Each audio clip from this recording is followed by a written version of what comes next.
Yes?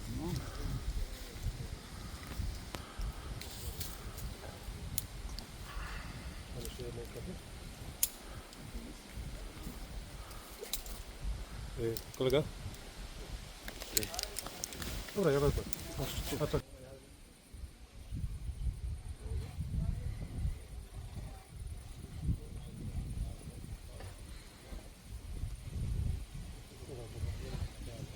L formation.